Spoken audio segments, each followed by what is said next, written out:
Alright, 5.2 data number 1, we're going to approximate the area under a curve. So let's look first geometrically.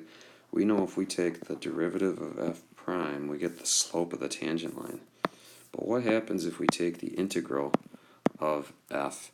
What does that mean? Well, let's look at a distance example. So, as we know in physics, speed equals distance times time. We're going to use that here in a moment. So let's take, you have a train traveling at a constant velocity of 75 miles an hour for 3 hours. Alright. We could find, we know speed equals distance times time, or excuse me, wow. Speed equals distance divided by time. So what would distance equal? Well, it would be speed times time. So in this case, if I want to know the distance traveled, I take the speed times the time, and I get the distance. So the area under this curve, this is really interesting, the area under this curve is the distance. The integral finds the area under the curve, and therefore, in this case, is finding the distance traveled. So the total distance traveled is the area under the curve. And when we accumulate instantaneous changes over an interval, this is the area under a curve, or integral calculus. Now this is really nice right now because it's a rectangle, but what if we have a curve? Well, rectangles can't perfectly approximate an area under a curve, but depending on the method we use, it could be pretty close. So let's look at this idea of finding the distance traveled when the velocity varies. So a particle starts at time t equals 0 at a position of 0 and moves to the right with a velocity of t squared. So it looks like it's accelerating. Alright, it says to use, down here it says to use this idea of LRAM. LRAM is just rectangles, right?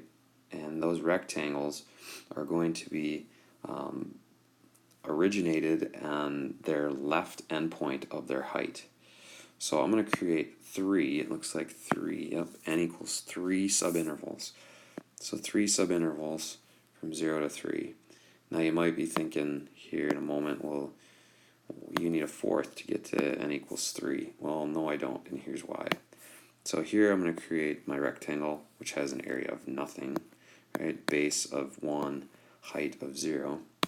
Here I now have a rectangle. It's got a base of 1 and a height of 1. And here I have a third rectangle, which covers that interval from 0 to 3, which has a base of 1 and a height of, 4. So the area under the curve would be 0 plus 1 plus 4. So an LRAM approximates a distance traveled of 5 units. Alright, let's try another one. Let's do the same thing except now with an RRAM. So the RRAM, we're going to just isolate different points. Right? So our first point is now going to be here, second point here, third point here. Where'd you go? Come on, show up. There you go. Alright, so now my first rectangle actually has a width and a height, or actually has a height. So that'd be 1 by 1. My second one, using this idea of RRAM, my stylus is freaking out, is going to have a width of 1 and a height of 4. My third rectangle looks like it still has a width of 1, but has a height of 9. So our area would be 1 plus 4 plus 9. Looks like our distance traveled here would be 14.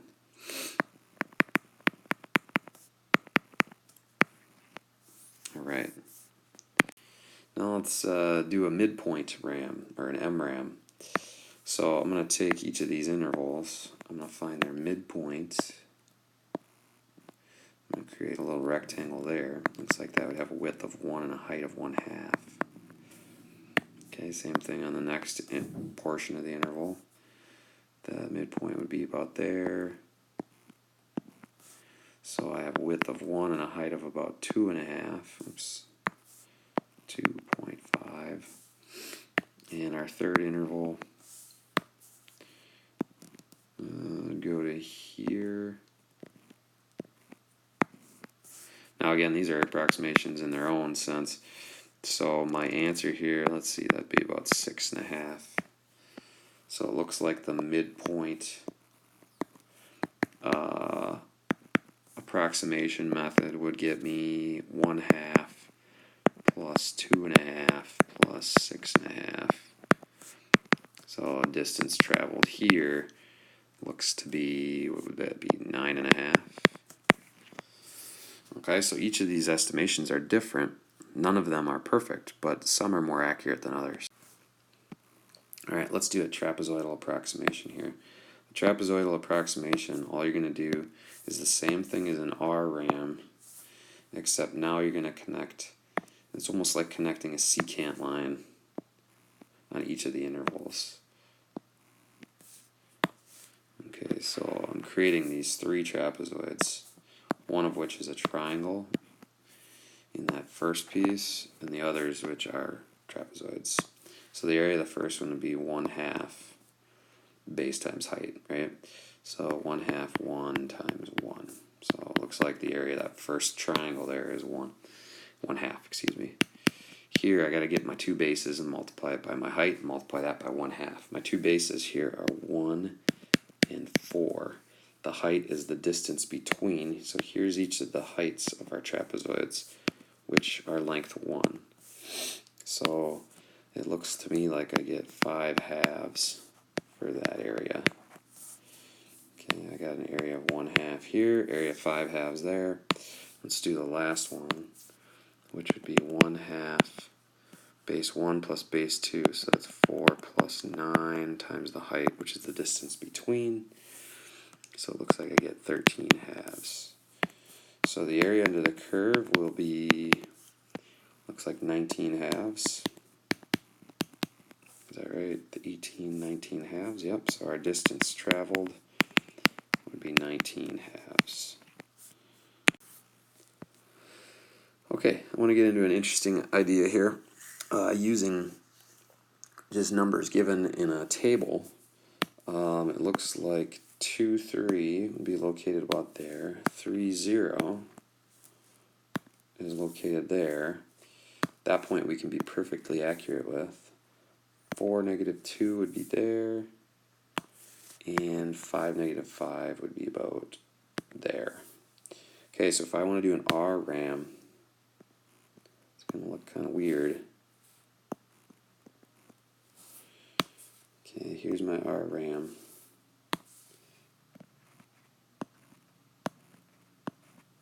What you'll notice is that now, which we haven't dealt with yet, some of our rectangles are below the x-axis, which means that they're going to have negative area.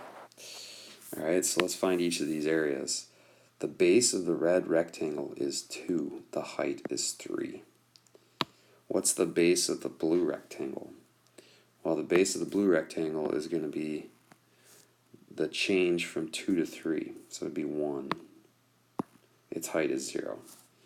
Alright, how about the green rectangle? Well, its base is going to be the change from 3 to 4, which is 1, and its height is -2. Okay, same, base is 1, height -5. So the area under the curve will be each of these areas added together. So I get 6 plus 0 plus -2 plus -5. So the area, or the distance traveled, would be -1 unit. Now here's the difference though. This is not the distance traveled. The distance traveled, total distance traveled, would be 13. Right? Because if you think about this, whatever this is, this particle, it moved 6 units to the right. It paused there for a full second or so, and started to move back to the left. So even though these are negative distances, it's still a distance traveled. So the distance traveled is 13. The displacement is -1. It ends up 1 unit to the left wherever it was. So we've actually got 4 different approximation methods. We've got the LRAM, we've got the RRAM, we've got the midpoint, and we've got the trapezoid. So I'd throw the trapezoid in there too. Alright, so what determines if there's the estimate is an overestimate or underestimate? So when I look at that, all that I think of, right, is this. If I've got increasing concave up, that LRAM, right, the left side, is going to be an underestimate. If I've got a concave down increasing, same thing. The LRAM will be an underestimate. So for both of those, they would be underestimates. If I've got decreasing concave up, oh, draw it, please, got it. Okay, good. The LRAM, oops, the LRAM will be an overestimate. If I've got concave down decreasing, right, again, the LRAM will be an overestimate. Okay, for right Riemann sums, if I have an increasing concave up function, that's going to be an overestimate, clearly. Same thing for concave down increasing.